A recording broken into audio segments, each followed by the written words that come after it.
Hi hello, പത്തരമാറ്റിൻ്റെ ഒരു പുതിയ വിശേഷത്തിലേക്ക് എല്ലാവർക്കും സ്വാഗതം. അങ്ങനെ അബിയും നവ്യയും ചന്തുമോളുടെ ബർത്ത്ഡേ ഫംഗ്ഷനിൽ പങ്കെടുക്കാതെ രണ്ടുപേരും കുഞ്ഞുമൊത്ത് നവ്യയുടെ വീട്ടിലേക്ക് പോവുകയാണ്.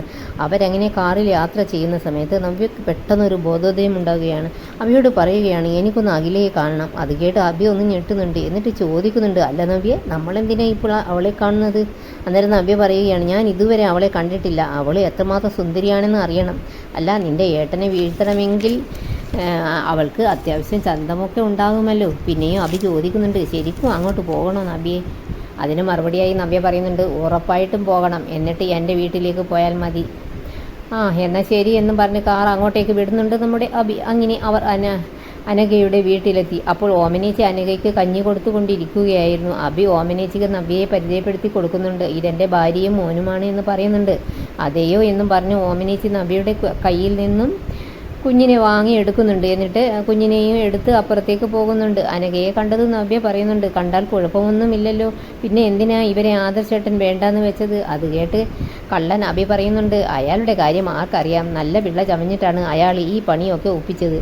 എന്നിട്ട് നവ്യ അനഘയോട് പറയുന്നുണ്ട്, അതെ, ആദർശേട്ടൻ്റെ കല്യാണത്തിന് മുമ്പ് കുട്ടി ചന്തുമോളുമായിട്ട് അനന്തപുരി തറവാട്ടിൽ വന്നിരുന്നെങ്കിൽ എൻ്റെ അനിയത്തിക്ക് ഇങ്ങനെ ഒരു ചതി പറ്റില്ലായിരുന്നു.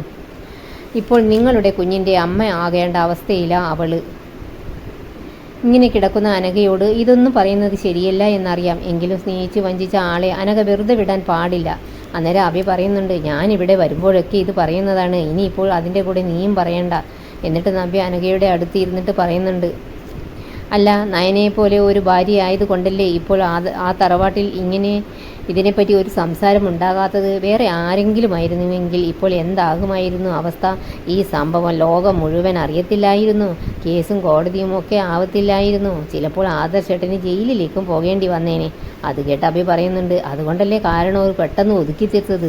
പിന്നെ നവ്യ അഖിലയോട് പറയുന്നുണ്ട്, ചന്തുമോളുടെ ബർത്ത്ഡേ ആണ്, എൻ്റെ കുഞ്ഞിനേക്കാൾ പ്രാധാന്യം അനഘയുടെ കുഞ്ഞിന് കിട്ടുന്നുണ്ട്. ഞങ്ങൾ എന്തായാലും ആ ഫംഗ്ഷനിൽ നിൽക്കുന്നില്ല, ഞങ്ങൾ എൻ്റെ വീട്ടിലേക്ക് പോവുകയാണ്. അതിനു മുൻപ് അനഘ കാണണമെന്ന് തോന്നി.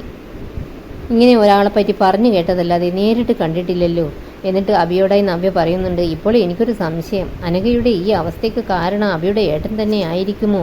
വേറെ ഒന്നും കൊണ്ടല്ല, സ്വന്തം തെറ്റ് മറക്കാൻ വേണ്ടി ഇവളെ തളർത്തി കളഞ്ഞതാണോ? അത് കേട്ടപ്പോൾ അബി പറയുന്നുണ്ട്, ആ വഴിക്കൊന്നും എൻ്റെ ചിന്ത പോയിട്ടില്ല നവ്യ. അപ്പോൾ നവ്യ പറയുന്നുണ്ട്, വേറൊന്നും കൊണ്ടല്ല, ഈ ലോകത്തെ ആൾക്കാർ ക്രൂരമായ തെറ്റ് ചെയ്യുന്നത് അവരൊക്കെ വഴിവിട്ട ബന്ധത്തിൽ പോകുമ്പോഴാണ്, അത് പിടിക്കപ്പെടുമ്പോഴാണ്. ആ സമയത്ത് സ്വന്തം തെറ്റ് ന്യായീകരിക്കാൻ വേണ്ടി ആൾക്കാർ എന്ത് തന്നെ ചെയ്യും. അത് കേട്ട് അബി പറയുന്നുണ്ട്, പക്ഷേ അനഘയ്ക്ക് സീരിയസ് ആയ അസുഖമുണ്ടെന്ന് ഡോക്ടറും പറഞ്ഞതാണല്ലോ. അന്നേരം നവ്യ പറയുന്നുണ്ട്, എങ്ങനെയാ അസുഖം വരാതിരിക്കുന്നത്? അതുപോലെയല്ലേ സ്നേഹിച്ചിട്ട് ഓരോരുത്തർ ചതിക്കുന്നത്. എന്തായാലും അനന്തപുരിയിലെ ആദർശധീരനായ കൊച്ചുമോൻ ഇത്രയും അതപ്പതിക്കുമെന്ന് കരുതിയില്ല.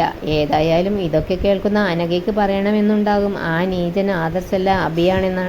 പക്ഷേ നിസ്സഹയായി കിടക്കാനല്ലേ അവൾക്ക് കഴിയുന്നുള്ളൂ.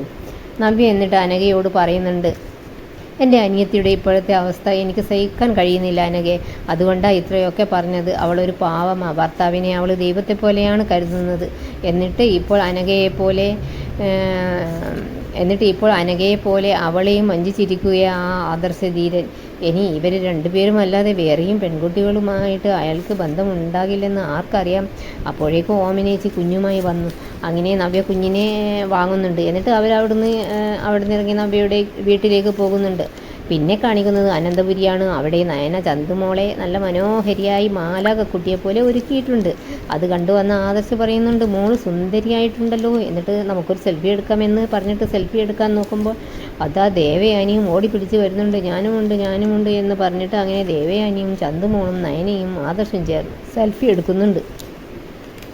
നയന പറയുന്നുണ്ട്, ഈ ഫംഗ്ഷൻ്റെ ഫോട്ടോ ഒക്കെ നമുക്ക് അനഘയ്ക്ക് അയച്ചു കൊടുക്കണം, ഓമനേച്ചി കാണിച്ചു കൊടുത്തുകൊള്ളും, അത് കണ്ടാൽ അനഘയ്ക്ക് സന്തോഷമാകുമെന്ന് പറയുന്നുണ്ട്. അങ്ങനെ കേക്ക് മുറിക്കാനായി താഴെ എല്ലാവരും എത്തുന്നുണ്ട്.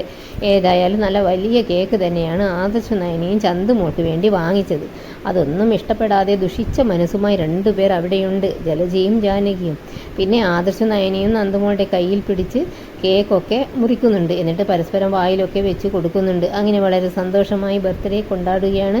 ഇതിനിടയ്ക്ക് ജലജ ഫോട്ടോ ഒക്കെ എടുക്കുന്നുണ്ട്. എന്നിട്ട് മനസ്സിലിങ്ങനെ ചിന്തിക്കുകയാണ്, ഇതൊക്കെ നവ്യക്ക് അയച്ചു കൊടുക്കണം, എന്നിട്ട് ചേച്ചിയും അനിയത്തിയും കൂടി തമ്മിൽ വഴക്കടിക്കണം. അവളുടെ കുഞ്ഞിനേക്കാളും പ്രാധാന്യം ചന്തുമോൾക്ക് കൊടുക്കുന്നത് ഏതായാലും അവൾക്ക് സഹിക്കില്ല. തമ്മിലടിക്കട്ടെ രണ്ടും കൂടി. ഇതോടെ ഈ വിശേഷം ഇവിടെ അവസാനിക്കുന്നു. വീഡിയോ ഇഷ്ടപ്പെട്ടാൽ സബ്സ്ക്രൈബ്, ലൈക്ക് ചെയ്ത് ഒന്ന് സപ്പോർട്ട് ചെയ്യൂ. Thanks for watching.